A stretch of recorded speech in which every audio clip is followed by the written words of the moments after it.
Global IT के YouTube channel पे आप सभी का एक बार फिर से स्वागत है। आज जो है हम लोग स्टार्ट करने वाले हैं जो हमारे फिटर थ्योरी का फर्स्ट ईयर की जो एमसीक्यू की सीरीज चल रहा था उसका जो है पार्ट 13 सॉल्व करेंगे। ठीक है, इसके पहले का अगर आपने वीडियो नहीं देखा हुआ है तो उसके लिए आप कीजिए, अपने यूट्यूब में चले जाइए। यूट्यूब में आपका ओपन करेंगे ना तो होम वीडियो शॉर्ट्स लाइव, उसके बगल में प्लेलिस्ट का सेक्शन होता है, उस पर क्लिक करेंगे, फिटर फर्स्ट ईयर के नाम से प्लेलिस्ट बनी हुई मिल जाएगी। वहां पे क्लिक करके आप बिल्कुल आसानी से आज का वीडियो प्लस इसके पहले की वीडियो एक साथ इकट्ठे देख सकते हैं। और जो मैं आपको क्वेश्चन करवाऊंगा उसका पीडीएफ कहां पे मिलेगा, तो उसके लिए आपको इस वेबसाइट पे विजिट करना होगा www.globaliti.org। ठीक है, पीडीएफ यहाँ पे बिल्कुल सही तरीके से अपलोड हो चुका है, बहुत ही आसानी से आप डाउनलोड कर सकते हैं। मैंने पीछे के वीडियोज में बताया है, जितना मैंने क्वेश्चन करवा रखा है उससे ज्यादा का मैंने पीडीएफ यहाँ पे अपलोड कर रखा है, तो आप लोग जाकर के बिल्कुल आसानी से डाउनलोड कर लेंगे। कैसे करेंगे थोड़ा सा मैं बता देता हूँ। आप अपने मोबाइल के फोन में गूगल में सर्च कर लीजिएगा ग्लोबल आईटी, जैसे सर्च करेंगे पहली वेबसाइट मिल जाएगी globaliti.org के नाम से। इस पर आपको क्लिक करना है, नया टैब कुछ इस टाइप से ओपन होगा। यहाँ पर आप देखेंगे तो होम, हमारे बारे में नई अपडेट आईटी कोर्स, ये सारे ऑप्शन आपके मोबाइल में अगर ओपन करें तो नहीं दिखाई देगा। कैसे दिखाई देगा, तो उसके लिए आपको राइट साइड कॉर्नर में 3 डॉट बना हुआ उस पर क्लिक करना है, सारे ऑप्शन फिर आपके सामने होंगे। फिर आपको आईटी कोर्स पे क्लिक कर लेना, जैसे क्लिक करेंगे ढेर सारे ऑप्शन सामने होंगे। इसमें फिटर थ्योरी आपको दिखेगा, फिटर थ्योरी पे क्लिक कर लीजिएगा। क्लिक करेंगे, नया टैब कुछ इस टाइप से आपके सामने होगा, नीचे को स्लाइड करना है। 2 ऑप्शन मिलेंगे, fitter theory first year, fitter theory second year. आपको फर्स्ट ईयर वाले पे क्लिक कर लेना है। क्लिक करते ही नया टैब कुछ इस टाइप से ओपन होगा और नीचे को स्लाइड करेंगे। हम लोग नीचे जाएंगे तो देखिए यहाँ पे fitter theory first year PDF बना हुआ है। यहाँ पे 5 पीडीएफ अपलोड है, पार्ट 1 2 3 4 5। एक पार्ट में लगभग 50 क्वेश्चन है, हिंदी और इंग्लिश दोनों लैंग्वेज में है। प्लस इसमें सबसे अच्छी बात है कि जो क्वेश्चन है उसके जस्ट नीचे ही हमने आंसर दे रखा है, जिससे आपको मोबाइल फोन वगैरह में पीडीएफ को देखने में दिक्कत ना आए। चलिए हम लोग क्वेश्चन की तरफ चलेंगे।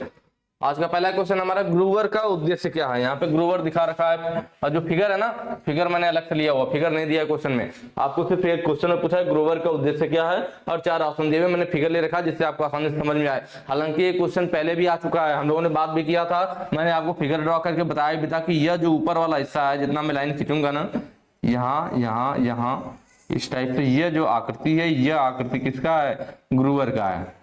मैंने आपको पहले भी डायग्राम बना करके दिखाया था कि यह जो मेरी लाइनें जा रही हैं इस टाइप से, ठीक है, और यहाँ से यहाँ, ठीक है, ये वाली लाइन और ये वाली लाइन, तो ये हमारा क्या ग्रूवर है।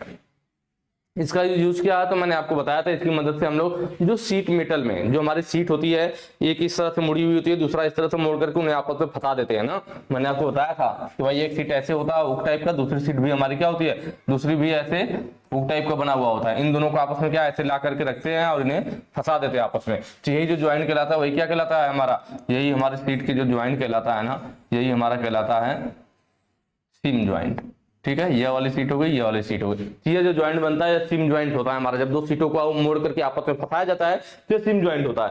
तो हम इस तरह से मोड़ करके तो हमने फंसा दिया, लेकिन ये ज्वाइंट कभी भी खुल सकता है, लूज हो सकता है। तो ये ज्वाइंट खुले ना, आपस में लॉक हो जाए, अच्छे से टाइट हो जाए, उसके लिए हम लोग क्या करते हैं, ग्रूवर का यूज करते हैं। यहाँ पे देख रहे हैं ना, ये नीचे क्या है, ये नीचे दिया हुआ है कि नीचे हमारा ये जो नीचे लाइन खींची गई है, ये नीचे हमारा क्या है, यह नीचे हमारा एनविल है या स्टेक है। एनविल या स्टेक का यूज किस लिए करते हैं, एनविल या फिर यह स्टेक है, इसका यूज किया जाता है हमारा सपोर्ट प्रदान करने के लिए जॉब को। इसी पे जॉब को रखे तभी तो हम ग्रूवर का यूज करके इसके ज्वाइंट को दबाएंगे जिससे कि खुले ना, लॉक हो जाए। तो यहाँ पर हमने क्या किया, नीचे एनविल या स्टेक पर ये देखिए जॉब रखा हुआ है। जो मैं बता रहा था आपको, सीट देखिए, सीट दिखाया गया है कि ये कैसी आकृति है, कैसे इस टाइप से है, और दूसरा इसके अंदर फंसा करके ऐसे हुक टाइप का, और इसके ऊपर ग्रोवर रख करके इसमें चोट लगाएंगे तो बीच में होगा, इस हिस्से को दबा देगा, इस वाले हिस्से को क्या करेगा, दबा देगा, तो हमारा ज्वाइंट लॉक हो जाएगा। तो सीम को क्लोज और लॉक करना, क्लोज का मतलब है जो सीम ज्वाइंट, सीम किसको कह रहे हैं, जो ज्वाइंट बन रहा है, जो सीट मेटल को हम लोग मोड़ करके आपस में फंसा करके जो ज्वाइंट बनाते हैं ना, 2 सीट मेटल को आपस में जोड़ने के लिए जो मोड़ करके ज्वाइंट बनाया जाता है, इसी ज्वाइंट को हम लोग सीम कहते हैं। तो सीम को, इसी सीम को क्लोज करने के लिए, मतलब बंद करने के लिए, जिससे खुले ना, या कह लीजिए इसी सीम ज्वाइंट को लॉक करने के लिए जिस टूल का यूज किया जाता है उसी को क्या कहते हैं, ग्रूवर कहते हैं। ठीक है, तो ऑप्शन सी यहाँ पे सही हो जाएगा, सिम को क्लोज और लॉक करना, मतलब या जो सिम बन रहा है या जो ज्वाइंट बन रहा है, इसी को सिम बोलते हैं, और इसी को क्लोज और लॉक करने के लिए हम लोग ग्रूवर का यूज करते हैं। अगले क्वेश्चन पे चलेंगे, रिविट के निर्माण के लिए उपयोग की जाने वाली सामग्री क्या है। कि जो हमारी रिविट होती है, हम लोगों ने रिविट पहले भी बात किया था कि रिविट इस तरह से बनी होती है, ऊपर इसका क्या होता है, ऊपर इसका हेड होता है और नीचे इसका क्या बना होता है, नीचे इसका टेल बना होता है यहाँ। तो इसका जो इस वाले हिस्से को हेड बोलते हैं, इस वाले हिस्से को बॉडी या शैंक बोलते हैं। क्या बोलते हैं, बॉडी या सैंक बोला जाता है, और नीचे वाला जो हिस्सा है इसको हम लोग टेल बोलते हैं। तो ये सारी चीजें होती है हमारे पास ना। एक सेकंड, अब ठीक है, इसको टेल बोला जाता है। तो जो बॉडी या सैंक की लंबाई होती है ना, वो यहां से लेकर के यहां तक रहती है, इतना, यही हमारा यहाँ से यहाँ तक यही बॉडी या सैंक होता है। ठीक है, कई बार पूछ लेता है कि रिविट का साइज किससे लिया जाता है, तो रिविट का साइज जो होता है सैंक के डायामीटर से, बॉडी या सैंक कह सकते हैं, सैंक के डायामीटर से लिया जाता है। किससे? सैंक के डायामीटर से, व्यास से लिया जाता है। क्या साइज? किसका साइज? किसका साइज? रिविट का साइज। किसका साइज? रिविट का साइज। रिविट का साइज सैंक के डायामीटर से लिया जाता है। सैंक क्या? तो यही, ये जो बॉडी या सैंक है, तो यह जो डायामीटर होगा यही हमारा सैंक का डायामीटर होगा, और इसी से हम लोग रिविट के साइज को लेते हैं। तो मैंने रिविट के पार्ट के बारे में बता दिया, उसके साइज वगैरह उसका जो डिटेल था वो बता दिया। लेकिन यहाँ बात की जा रही थी कि जो रिविट होता है हमारा किस मटेरियल का बना होता है। तो जो रिविट होता है जनरली हमारा बना होता है किसका? माइल्ड स्टील का। किसका बना होता है? माइल्ड स्टील का हमारे रिविट बनाई जाती है। जनरली सबसे ज्यादा माइल्ड स्टील के यूज किए जाते हैं। जो हमारे नट बोल्ट होते हैं वो भी जनरली माइल्ड स्टील के, कील वगैरह हो गई वो भी हमारे माइल्ड स्टील के। तो ध्यान रखिए, ज्यादातर चीजें हमारी नट बोल्ट और रिविट वगैरह किसके बने होते हैं? माइल्ड स्टील के बने होते हैं। इसके अलावा हम लोग कॉपर का भी बनाते हैं, आवश्यकता अनुसार ब्रास का भी बनाया जाता है, और एल्यूमिनियम का भी बनाया जाता है। किसका? एल्यूमिनियम का भी बनाया जाता है। तो इन मटेरियल का भी बनाया जाता है, पर ज्यादातर आपको ऑप्शन में कभी भी एग्जाम में माइल्ड स्टील है तो पहले हम माइल्ड स्टील को सही करेंगे, और यहाँ भी ऑप्शन में हमें ऑप्शन डी दिख रहा है माइल्ड स्टील, तो ऑप्शन डी सही हो जाएगा। ठीक है, तो ये सब चीजों को हमें ध्यान रखना है कि माइल्ड स्टील ज्यादातर एग्जाम में आपको यही वाला मिलेगा, और हमें इसी को सही करना है कि जो हमारी रिविट होती है किसकी बनी होती है? माइल्ड स्टील की बनी होती है। क्लियर? चलिए नेक्स्ट क्वेश्चन पे चलेंगे। अगला कह रहा है एक रिविट में एक्स के रूप में चिन्हित भाग का नाम बताएं। देखिए अभी मैंने पीछे यही चीज बताया आपको, एक्स के रूप में चिन्हित भाग की यहां से यहां तक क्या है, तो मैंने आपको बताया ना कि ऊपर वाले हिस्से को हम लोग क्या बोलते हैं? हेड बोलते हैं। नीचे वाले हिस्से को हम लोग क्या बोलते हैं? टेल बोलते हैं। यह जो बीच वाला यहां से यहां तक हिस्सा है इसको क्या कहते हैं? तो मैंने आपको बताया था कि इसी वाले पार्ट को हम लोग क्या बोलते हैं? बॉडी या फिर कहीं कहीं सैंक भी बोला जाता है। बॉडी या सैंक। तो हम लोग ऑप्शन देख लेंगे, ऑप्शन बी यहाँ पे बॉडी है, तो बॉडी वाला सही हो जाएगा। ठीक है, टेल का है तो ये वाला हिस्सा टेल है, हेड का है तो ये वाला हिस्सा हेड है। डायमीटर, तो ये जो बॉडी या सैंक का डाया होता है यही इसका क्या होता है? रिविट का डायमीटर होता है। चलिए नेक्स्ट क्वेश्चन पे चलेंगे। अगला कह रहा है पिघला हुआ सोल्डर के साथ धातु के क्षेत्र को कवर करने वाला ऑपरेशन का नाम क्या? पिघला हुआ सोल्डर, कहीं पर भी क्या है? किसी धातु वगैरह पे कोई पिघला हुआ सोल्डर फैला हुआ है, तो जो पिघला हुआ सोल्डर जितना दूर उसने धातु के क्षेत्र को कवर किया हुआ है उसको क्या बोलते हैं? तो उसको बोला जाता है चलिए पहले ऑप्शन देख लेते हैं क्या क्या है। पिकलिंग। पिकलिंग क्या होता है? देखिए पिकलिंग जो होता है ना, किसी भी धातु को सफाई करने के, कोई हमारी धातु है ना, तो किसी भी धातु से गंदगी को या ऑक्साइड को हटाने के लिए, किसी भी धातु से गंदगी या ऑक्साइड को हटाने के लिए उसे अम्ल में डुबो करके बाहर निकाला जाता है, उसी को पिकलिंग बोलते हैं। क्लियर हुआ? किसी भी धातु से गंदगी या ऑक्साइड को हटाने के लिए उसको हम लोग अम्ल में डुबोते हैं और फिर उसे बाहर निकालते हैं, उसी को पिकलिंग कहते हैं। लेकिन जिस भी धातु का इस प्रोसेस से पिकलिंग किया जाता है, सफाई किया जाता है, तो हम लोग उसको सफाई करने के बाद, अम्ल से निकालने के बाद उसको अच्छी तरीके से पोंछ करके साफ करते हैं, क्योंकि अगर आप उस पे से अम्ल को साफ करके नहीं हटाओगे तो धातु पे अम्ल लग जाएगा, तो उसमें जंग लगने का खतरा रहेगा। ठीक है, तो पिकलिंग क्लियर हुआ। स्वेजिंग क्या है? तो स्वेजिंग दरअसल हमारा फोर्जिंग में यूज होने वाला एक स्वेज ब्लॉक होता है। क्या होता है? फोर्जिंग मैंने बताया था, मेटल को गर्म करते हैं और फिर उस पर प्रोसेस करते हैं, तो हमारा फोर्जिंग में यूज होने वाला एक स्वेज ब्लॉक होता है। उस स्वेज ब्लॉक पे हम लोग धातु को फिनिश करने के लिए यूज करते हैं किसका? स्वेज ब्लॉक का। जो हमारा फोर्जिंग होगा, फोर्जिंग में हम लोग धातु को क्या करेंगे? फिनिश करने के लिए, स्मूथ करने के लिए, धातु को फिनिश या स्मूथ बनाने के लिए हम लोग स्वेज ब्लॉक का यूज करते हैं, और वो प्रोसेस जो होता है वही हमारा क्या होता है? स्वेजिंग होता है। ठीक है, तो ये फोर्जिंग वाले में होगा। सीमिंग क्या होता है? तो मैंने आपको बताया था, दो सीटों को, दो धातु चादरों को आपस में जोड़ना, दो धातु चादर को आपस में जोड़ना, तो वही क्या होता है? सीमिंग होता है। जोड़ करके जो ज्वाइंट बनाया जाता है वही ज्वाइंट हमारा क्या कहलाता है? सीम ज्वाइंट कहलाता है। ठीक है, पिकलिंग वाला क्लियर हुआ ना? इसमें मैंने आपको बताया था कि धातु को क्या करते हैं? धातु से गंदगी तथा ऑक्साइड को अम्ल में डुबोकर हटाया जाता है। अम्ल में डुबोकर डुबोकर हटाया जाता है, हटाया जाता है। नोट कर लीजिएगा इन सब चीजों को। टिनिंग क्या है, तो देखिए अब लास्ट ऑप्शन नहीं बच गया। टिनिंग में क्या होता है कि जब हम लोग सोल्डर को पिघलाते हैं, क्या करते हैं हम लोग, सोल्डर को पिघला करके किसी एरिया को, जिस धातु पे मान लो जहां हमारा ज्वाइंट है तो उस पे हमें सोल्डरिंग करना है, तो सोल्डर को पिघला करके जितने एरिया को हम लोग कवर करेंगे उसको हम लोग टिनिंग बोलते हैं। क्या बोलते हैं, टिनिंग बोलते हैं। या फिर जो हमारा सोल्डरिंग आयरन होता है जिसके द्वारा सोल्डर किया जाता है उसको सोल्डरिंग आयरन कहते हैं। तो कभी कभी आप देखेंगे दुकानों पे इलेक्ट्रॉनिक वाले जाएंगे तो सोल्डरिंग आयरन लेते हैं और उसके आगे जो टिप होती है, सोल्डरिंग आयरन के आगे जो टिप होती है उस पर थोड़ा सा जो रागा होता है जिसे हम लोग कहते हैं वही सोल्डर होता है ना, जो वायर होता है उसी को सोल्डर कहते हैं। तो वो जो सोल्डरिंग आयरन का टिप है उसको हम लोग क्या करते हैं, उस वायर को पिघलाते हैं हल्का सा, तो वायर पिघल करके जो सोल्डरिंग आयरन के टिप पे फैल जाता है ना उसको भी टिनिंग बोलते हैं। उसको भी क्या बोलते हैं, टिनिंग ही बोलते हैं। तो जो मिला जुला के बात है कि सोल्डर जो पिघल करके जो एरिया कवर करता है उस एरिया को टिनिंग बोला जाता है, वो प्रोसेस टिनिंग कहलाता है। चलिए नेक्स्ट क्वेश्चन पे चलेंगे। अगला कह रहा है भारी संरचनात्मक कार्य में किस रिवेट का उपयोग किया जाता है, मतलब हैवी स्ट्रक्चरल वर्क के लिए, हैवी स्ट्रक्चरल वर्क के लिए, संरचनात्मक कार्य के लिए, भारी संरचनात्मक कार्य के लिए कौन सी रिवेट यूज की जाती है। तो देखिए जो पहला फिगर यहाँ पे बना हुआ है ना, पैन हेड रिवेट, यह ध्यान दीजिएगा कौन सा फिगर कैसा होता है, इसलिए मैंने सबका ले रखा है। स्नैप हेड रिवेट इस आकृति का दिखता है, आपको पता होना चाहिए कि कौन सा कैसा दिखता है। काउंटर संक इस आकृति का दिखता है और कोनिकल हेड हमारा इस आकृति का दिखता है। ठीक है, जो हमारा पैन हेड रिवेट होता है यही हमारा किसके लिए यूज किया जाता है, हैवी स्ट्रक्चरल वर्क के लिए, भारी संरचनात्मक कार्य के लिए, भारी संरचनात्मक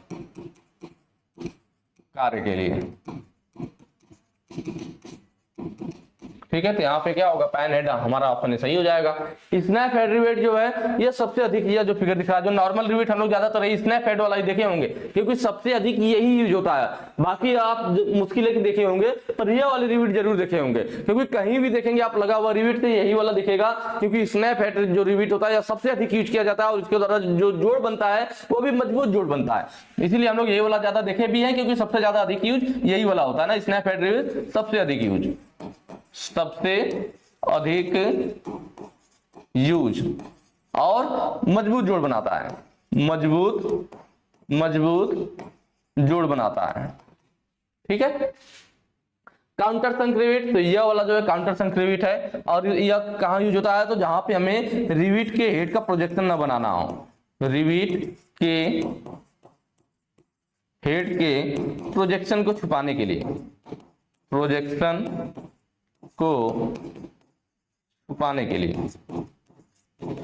लिए, या दूसरे शब्दों में कह सकते हैं कि जहां हमें रिवेट के हेड को छुपाना, सुरक्षा की दृष्टि से रिवेट के हेड को छुपाना कि रिवेट का हेड हमें सरफेस से बाहर ना दिखाई दे, बाकी का हेड तो बाहर निकला रहेगा। लेकिन इसमें क्या होगा, इसमें जो हमारा काउंटर संक वाले में होता है ना, इसमें हम क्या करते हैं, मान लीजिए कोई हमारा बॉडी पार्ट है, ठीक है, इस तरह से, तो यहाँ पे जो होल होगा ना ऊपर काउंटर सिंकिंग, होल में क्या कर दिया जाएगा, ऊपर वाला हिस्सा काउंटर सिंकिंग कर दिया जाता है, फिर नीचे नॉर्मल होल रहता है। या पूरा होल पहले पतला सा नॉर्मल लगा फिर ऊपर हिस्सा में काउंटर सिंकिंग कर देते हैं, जिसमें इसी आकृति का यहाँ पे होल बन जाता है। अब इसका हेड क्या होगा, इसके अंदर जाकर के बैठ जाएगा, तो ये बॉडी के बाहर नहीं निकलेगा, मतलब इसके हेड का प्रोजेक्शन नहीं बनेगा, हेड यहाँ पे छुप जाएगा। तो ऐसी जगहों पे जहाँ पे हमें रिवेट के हेड का प्रोजेक्शन को छुपाना हो या नहीं बनाना हो, तो ऐसी जगहों पे हम लोग इसको यूज करते हैं, काउंटर संक वाली यूज करते हैं। एक चीज और हमें ध्यान देना है कि बाकी जितने भी हम रिवेट देख रहे हैं, चाहे कोनिकल वाला हो, चाहे पैन हेड हो, चाहे स्नैप हेड हो, सब में जो लंबाई ली जाती है ना रिवेट के हेड को, देखिए इसमें भी लंबाई इसकी यहां से लेकर के यहां तक ली जाएगी, मतलब रिवेट के हेड को छोड़ करके इसकी लंबाई ली जाएगी।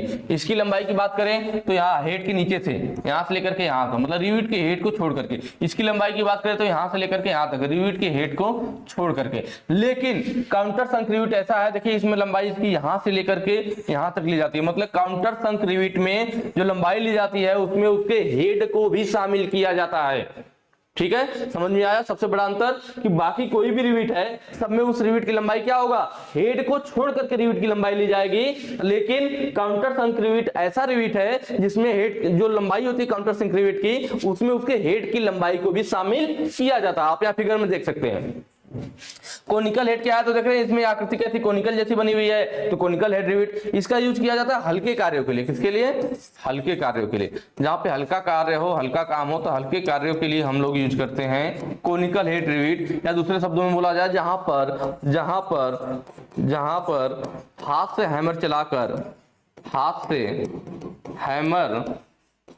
से हैमर चलाकर रिविट का हेड बनाना हो, रिविट का हेड बनाना हो, जहां पर हाथ से हैमर चलाकर रिविट का हेड बनाना हो, वहीं पर हम क्या हल्के कार्यों के लिए जहां पे हाथ से हैमर को चलाकर रिविट का हेड बनाना हो, वहां पर लोग कोनिकल हेड वाला यूज करते हैं। ठीक है, सारी चीजें आप लोग नोट कर लीजिएगा, क्योंकि अगर ये चीजें आपने नोट कर लिया तो इससे रिलेटेड आपका क्वेश्चन पे छूटेगा नहीं, अभी इससे रिलेटेड आगे भी आएगा। तो अगर ये सारे पॉइंट जानते रहेंगे तो बड़े आसानी से आप कर ले जाओगे। चलिए नेक्स्ट क्वेश्चन पे चलते हैं।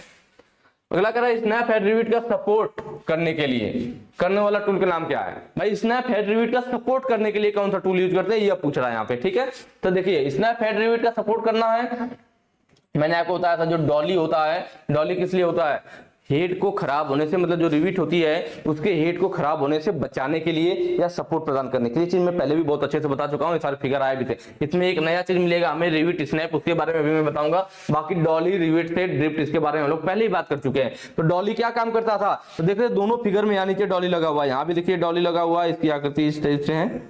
ठीक है, मैंने यहाँ भी देखिए नीचे डॉली लगा हुआ, मैंने बताया था कि डॉली आपकी कैसे होती है, कुछ इस टाइप से होती है।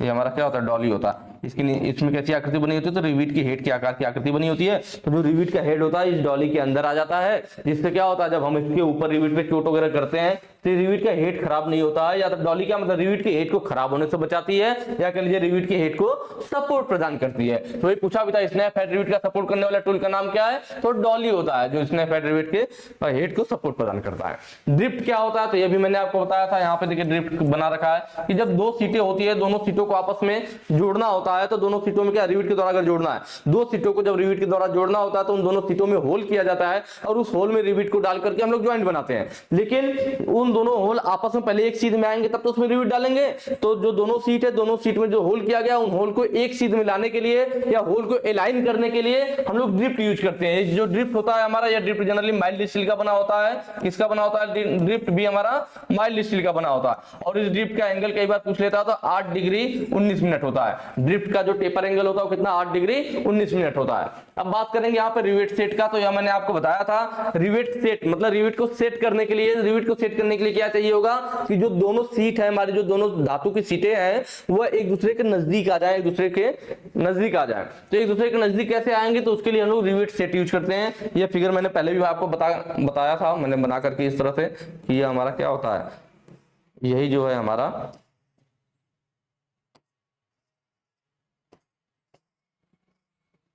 इस तरह से था ना। तो हमारा क्या था, यही हमारा रिवेट सेट था, ये हमारा रिवेट सेट था। और यहाँ पे देख रहे हैं रिवेट यहाँ पे बना हुआ, रिवेट के आगे वाला हिस्सा जो होता है इसके अंदर वही चला जाता है। रिवेट हमारी जनरली कैसे होगी, इस टाइप से होगा, ये रिवेट हेड हो गया, और आगे वाला हिस्सा, ठीक है। तो यह जो हिस्सा देखिए आगे उसकी आकृति बना हुआ, तो यह इसके अंदर चला जाता है। और देख रहे हैं यहाँ फिगर में वही हुआ है जो हमारा रिवेट सेट है। भाई ये वाली आकृति है ना, यह आकृति है रिवेट सेट की, यह वाली जो आकृति है किसकी है, रिवेट सेट की है। ठीक है, तो अब ये देखिए दो सीटें हैं, दोनों सीट के बीच में रिवेट हमारी डाल दी गई है, और इन दोनों सीटों को नजदीक लाने के लिए जो रिवेट सीट देख रहे हैं, रिवेट सीट का एक सिरा यहाँ सीट से टकरा रहा, दूसरा सिरा यहाँ सीट पे टकरा रहा, और इसका जो हमारा रिवेट है ये इसका क्या, इसकी बॉडी इसके अंदर चली गई। और जब हम इस पे चोट लगाएंगे तो क्या करेगा, यह जो दोनों हिस्सा है इसका रिवेट सेट का, यह दोनों सीट को दबाएगा, तो इससे क्या होंगी, दोनों सीटें एक दूसरे के नजदीक आ जाएंगी। तो दोनों सीटों को एक दूसरे के नजदीक लाने के लिए रिवेट सेट का यूज किस लिए यूज होगा, इसका दोनों सीटों को एक दूसरे के नजदीक लाने के लिए,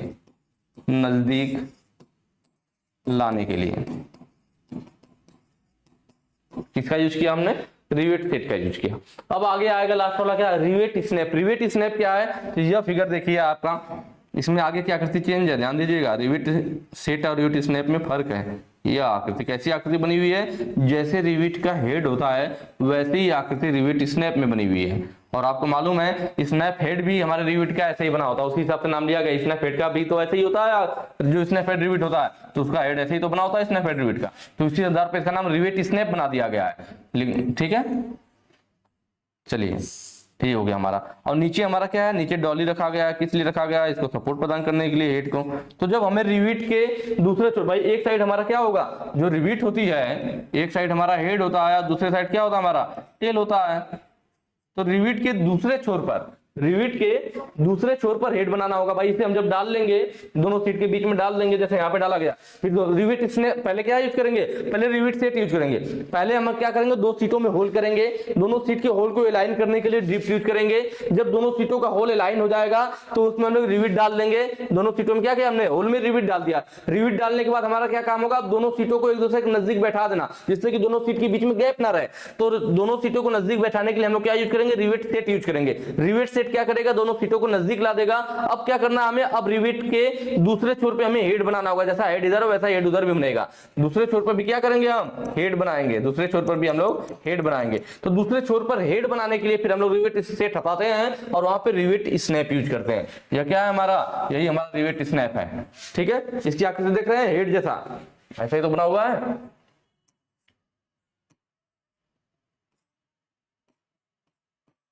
दिख रहा है,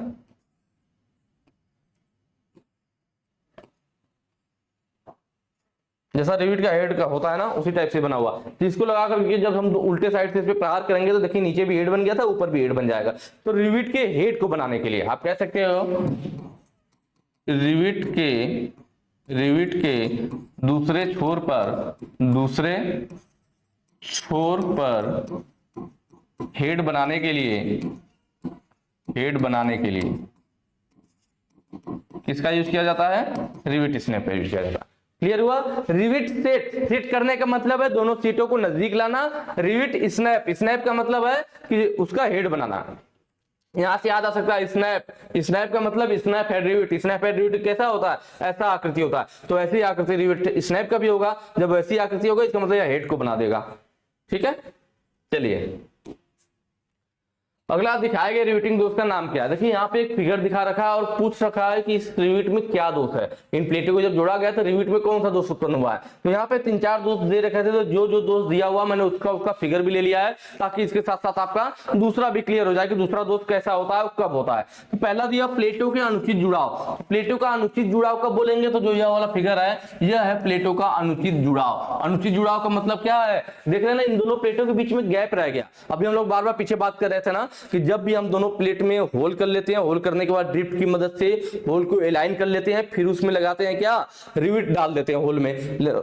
होल में रिविट डालने के बाद दोनों सीटों को नजदीक लाया जाता है, फिर रिविट स्नैप का यूज करके उसका हेड बनाया जाता है। रिविट सेट यूज करते हैं जिसकी मदद से दोनों सीट को नजदीक लाते हैं, उसके बाद रिविट स्नैप यूज करके उसका हेड बनाते हैं। ठीक है, तो अब यहाँ पे क्या हुआ है, यहाँ पे देख रहे हैं दोनों सीटों में गैप दिख रहा है, तो दोनों सीटों को नजदीक लाने के लिए क्या यूज करते हैं, रिविट स्नैप यूज करते हैं, सॉरी रिविट सेट यूज करते हैं।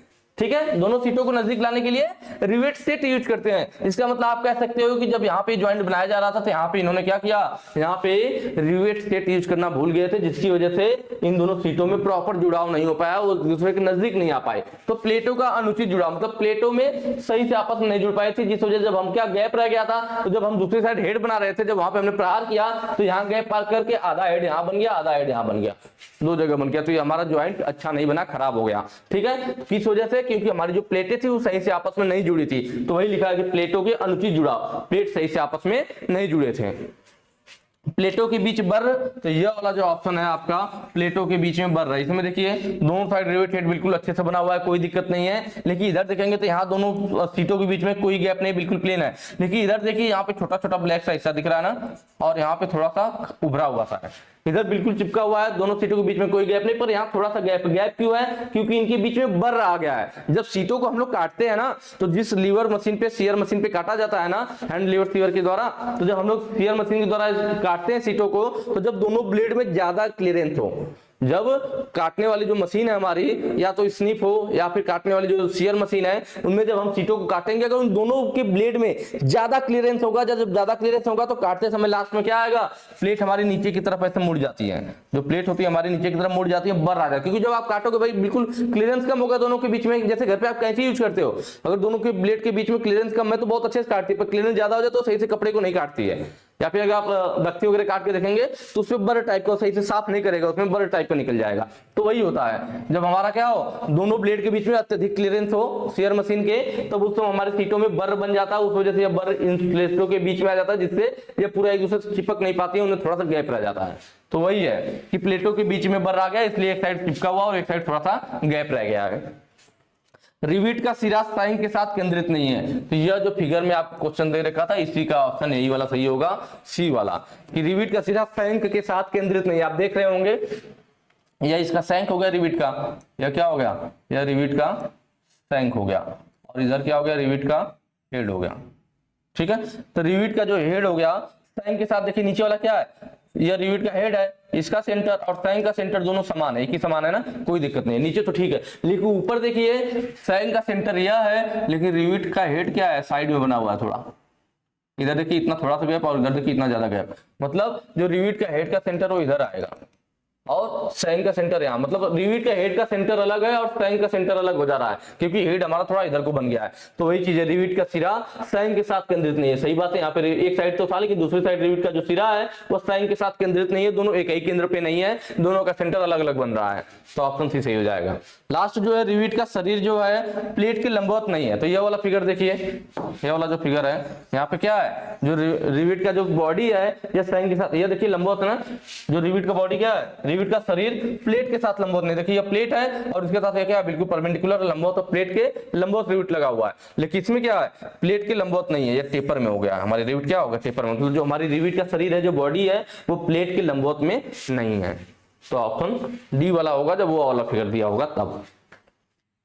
नेक्स्ट क्वेश्चन पे चलेंगे। अगला कह रहा है, शीट मेटल में किस उपकरण का उपयोग एक बड़े व्यास का एक सर्कल या चाप बनाने के लिए किया जाता है। ठीक है, शीट मेटल में किस उपकरण का उपयोग एक बड़े व्यास का सर्कल या चाप बनाने के लिए, देखिए स्प्रिंग कंपास क्या है, तो स्प्रिंग कंपास हमारा यह वाला फिगर है, इसका फिगर है स्प्रिंग कंपास का, इसमें ऊपर वाले हिस्से को पेग भी बोला जाता है। ठीक है, इसमें यहाँ पे क्या एडजस्टिंग नट लगा होता है और यहाँ पे जिसकी मदद से यहाँ पे यह गोल कमानीदार स्प्रिंग होती है। ठीक है, ऊपर पेग है, यह गोल कमानीदार स्प्रिंग लगी होती है और यहाँ पे एडजस्टिंग नट होता है। तो इसकी इस नट को घुमा करके हम जितना चाहे थोड़ा सा कम या ज्यादा साइज को कर सकते हैं, तो फाइन एडजस्टमेंट हमें मिलता है। ठीक है, तो वही स्प्रिंग कंपास होता है। इसकी मदद से हमें ये फायदा होता है कि एक बार कोई दूरी भर लेते हैं तो उसे बार बार यूज कर लेते हैं, जब तक ये नट घूमेगा नहीं तब तक दूरी कम ज्यादा नहीं होगी। उसके बाद बारी आती है ट्रैमल की। तो ट्रैमल ही वह यंत्र है जो यह फिगर दिखाया गया है हमारा ना, यह वाला हमारा किसका है, ट्रैमल का है। किसका है, ट्रैमल। यह भी ट्रैमल है और यह भी ट्रैमल है, दोनों ट्रैमल ही है। ये थोड़ा बड़े साइज का, इसमें लकड़ी का गुटका यूज किया गया है और इसमें नॉर्मल रॉड यूज की गई है और यहाँ पर लकड़ी का गुटका यूज किया गया है। ठीक है, तो ये दोनों क्या देख रहे हैं, दो नुकीले हिस्से है ना, इसमें भी दो नुकीले हिस्से है। जब भी इस टाइप का फिगर हो या इस टाइप का फिगर हो, या किसका होता है, ट्रैमल का होता है। और ये दिख भी रहा होगा काफी बड़ा है, इसकी मदद से बड़ा वृत्त खींच सकते हैं या बड़ा चाप लगा सकते हैं। तो बड़े व्यास का सर्कल या चाप लगाने के लिए हम लोग क्या ट्रैमल यूज करते हैं। तो ऑप्शन बी यहाँ पे सही हो जाएगा, ट्रैमल। ठीक है, विंग कंपास क्या है, तो जिसमें पंख जैसा लगा होगा विंग कंपास कहलाएगा, जैसे कि यह फिगर है या फिर यह वाला फिगर है। दोनों किसके फिगर है, विंग कंपास के हैं, विंग कंपास। ठीक है, यह वाला भी और यह वाला भी, दोनों फिगर किसके हैं, विंग कंपास के। देख रहे हैं इसमें विंग जैसा पंख जैसा लगा हुआ है। यह भी हमारा जैसे यह वाला हमारे पास क्या था, स्प्रिंग कंपास था, इसमें भी जो साइज से हमारी फिक्स कर लेते हैं, इसमें भी ऐसा ही होता है। जो साइज चाहेंगे वह भर लेंगे, फिर यहाँ पे इस स्क्रू को घुमा देंगे, वह साइज हमारा क्या होगा, वहां फिक्स हो जाएगा, फिर वह हिलेगा नहीं जब तक हम इसको कम ज्यादा नहीं करेंगे। फिर स्क्रू को ढीला करके ही हम इसके साइज को कम या ज्यादा कर सकते हैं। तो इसमें इस तरह से विंग की तरह बना होता है, इसलिए इसको विंग कंपास कहते हैं। इसी तरह यह भी है, देख रहे हैं ना, यहाँ पे चाप वगैरह बनाने के लिए, सर्कल खींचने के लिए यूज किया जाता है। यहाँ पे फिगर में करके दिखाया भी गया है। लास्ट आपका ऑर्डिनरी कंपास, मतलब साधारण कंपास। तो यह वाला जो फिगर है हमारा, यह साधारण कंपास का है। किसका है, साधारण कंपास का है। ठीक है, साधारण कंपास में क्या है, यह हाथ के बल से ही इसके साइज कम ज्यादा हो जाती है। तो इसमें ये रहता है कि एक बार जो साइज भर लिया उसको हम लोग बार बार यूज नहीं कर सकते हैं, गलती से भी हाथ से अगर ये दब गया तो इसकी साइज कम ज्यादा हो जाएगी। तो यह ऑर्डिनरी कंपास या साधारण कंपास होता है। चलिए नेक्स्ट पे चलेंगे। स्टीयरिंग करते समय सीट धातु की नीचे की तरफ बर क्यों बन जाता है, मैंने आपको पहले ही बता दिया था।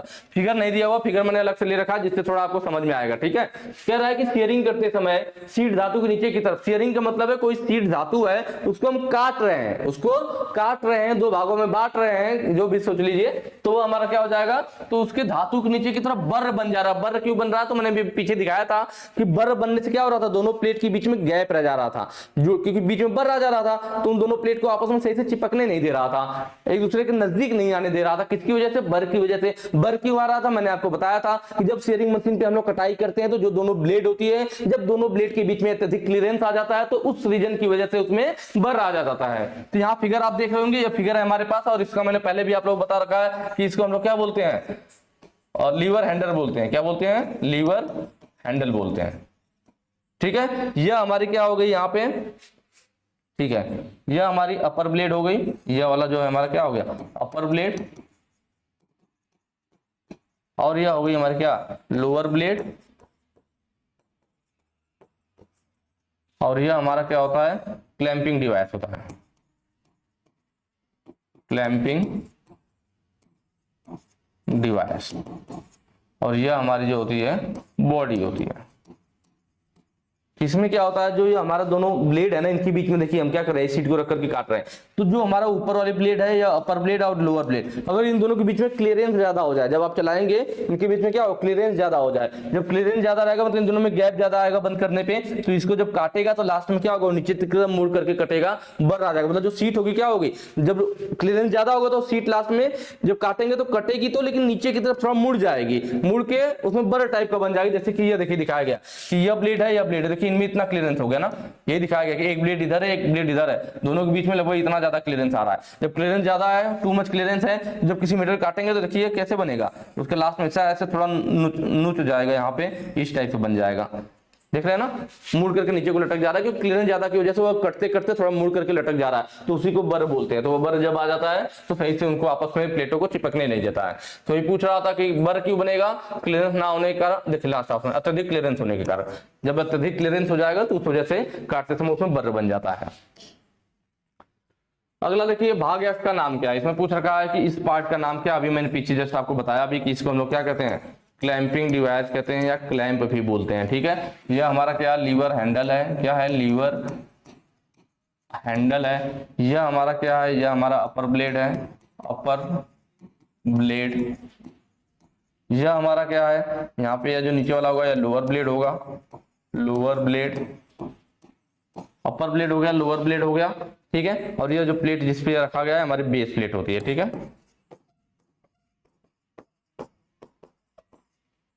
बॉडी इस वाले हिस्से को बोलते हैं, या जो हिस्सा हमारा बॉडी होता है।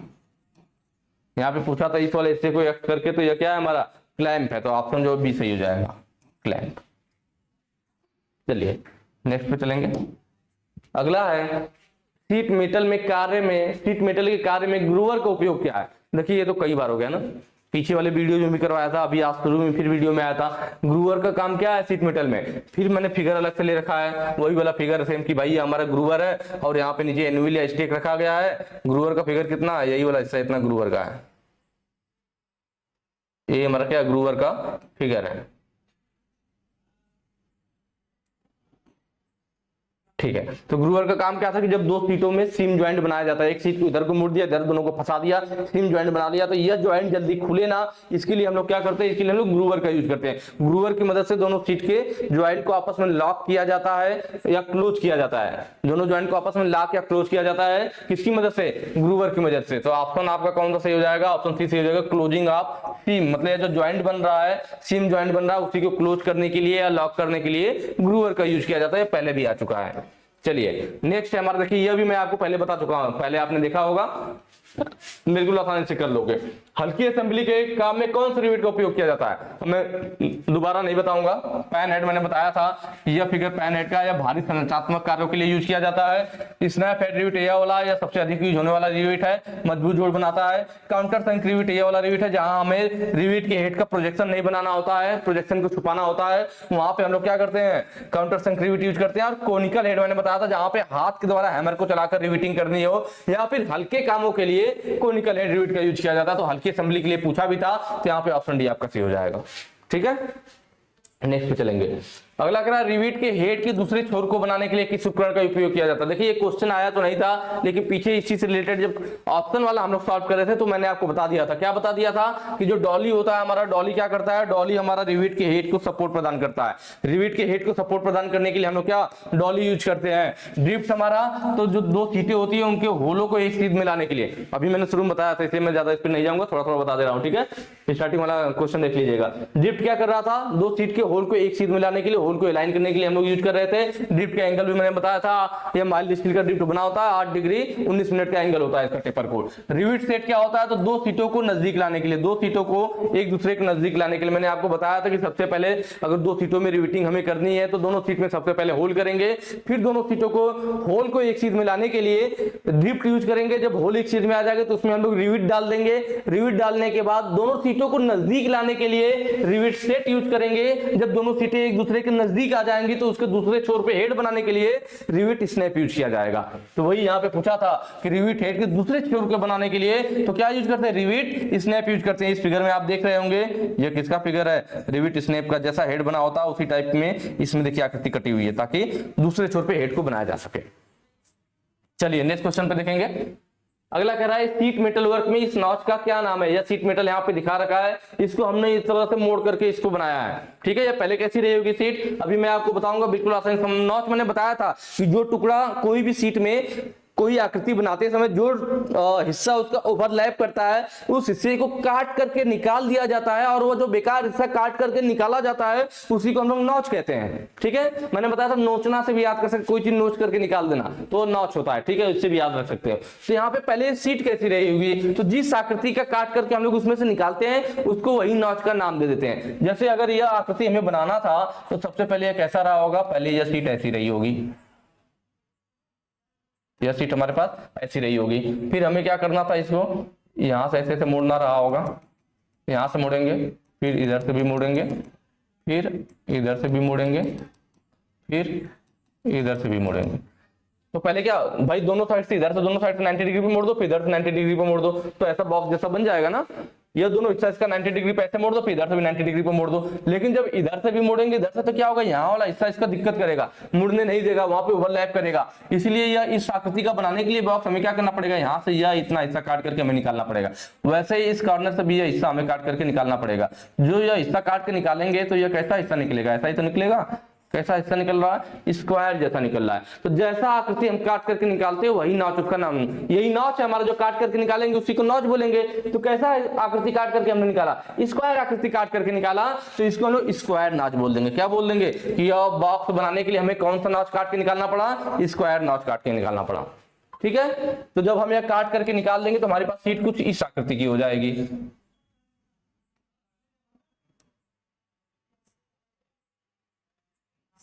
ठीक है। सीट हमारे पास कुछ इस आकृति की हो जाएगी।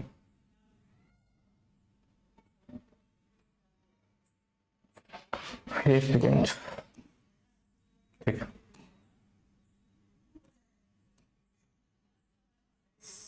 ठीक है, अभी इस आकृति की होगी। अब इधर से भी इसको मोड़ दीजिए, इधर से भी मोड़ दीजिए 90 डिग्री पे, इधर भी इधर भी। अब क्या हो गया, चारों कोना कट के निकल गया तो एक दूसरे को ओवरलैप नहीं करेगा और बिल्कुल सही खड़ा होकर के इस आकृति में बन जाएगा। तो हमने चारों कोनों से स्क्वायर काट करके निकाला, इसलिए इसको स्क्वायर नाच बोलेंगे। वी नाच क्या होगा, तो ये तो हमने पीछे पढ़ा हुआ था कि जब हम इस तरह से सीट हमारे पास थी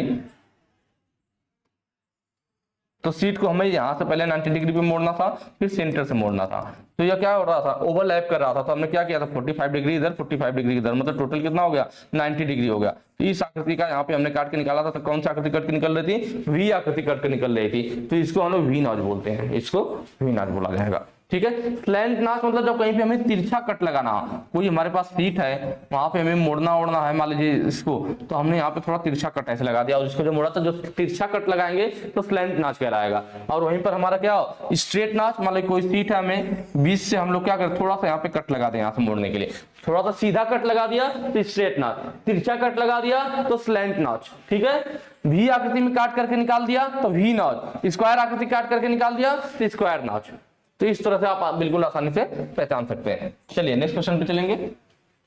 ये हमारा आज का लास्ट क्वेश्चन भी, पैनल बिटिंग को हॉलो करने के लिए, कोई भी पैनल बिटिंग को हॉलो करने के लिए किस मेथड का यूज किया जाता है। कोई भी हमारा यहाँ पे सीट मेटल हो उसको हॉलो कटोरा टाइप का बनाना हो कटोरा देखा है आपने ना, बीच में अंदर को धस जाता है, अंदर को जब वो धस जाएगा बैठ जाएगा तो हॉलो टाइप का बन जाएगा। बाउल, बाउल मतलब कटोरा, तो हॉलो टाइप का बन जाता है। तो वही हॉलो टाइप का बनाने के लिए हम कौन सा मैलेट यूज करते हैं, तो देखिए उसके लिए होता है हमारा ऑप्शन जो डी है, बॉसिंग मैलेट। यह फिगर आपको दिख रहा होगा इस तरह से, या इसका आकृति भी देखिए कैसा कटोरा जैसा बना हुआ है। तो इस तरह से जब किसी शीट मेटल को इससे प्रहार करेंगे तो क्या करेगा, कटोरी की तरह उसकी भी आकृति को ऐसे मोड़ देगा, बाउल जैसा बना देगा, हॉलो बना देगा। तो बॉसिंग मैलेट हॉलो बनाने के लिए, पैनल बिटेड को, पैनल बिटिंग को हॉलो करने के लिए कौन सा, बॉसिंग मैलेट। वुड मैलेट क्या होता है, तो जो लकड़ी का होता है, ये जो फिगर मैंने ले रखा है या क्या है, ये लकड़ी का होता है, ठीक है, लकड़ी का मैलेट होता है, उसी को वुडन मैलेट कहते हैं। मैलेट भी सिर्फ, अगर कहीं पे सिर्फ मैलेट लिखा हुआ है इसका मतलब वो लकड़ी के हैमर की बात कर रहा है। शीट मेटल में जनरली हम लोग शीट मेटल पे चोट करने के लिए, उसको किसी आकृति में मोड़ने के लिए हम लोग लकड़ी का हैमर यूज करते हैं, जिसे मैलेट कहा जाता है या वुडन मैलेट कहा जाता है, ठीक है। क्योंकि इससे ये फायदा होता है कि इसके द्वारा जब शीट पे हम लोग चोट करते हैं, प्रहार करते हैं, तो शीट पे निशान नहीं आते हैं। अगर नॉर्मल हैमर से आप किसी शीट को मोड़ने की कोशिश करोगे, उस पर जब उससे स्ट्राइक करोगे, प्रहार करोगे ना, तो प्रहार करने पे क्या होगा, उस पर निशान आएंगे।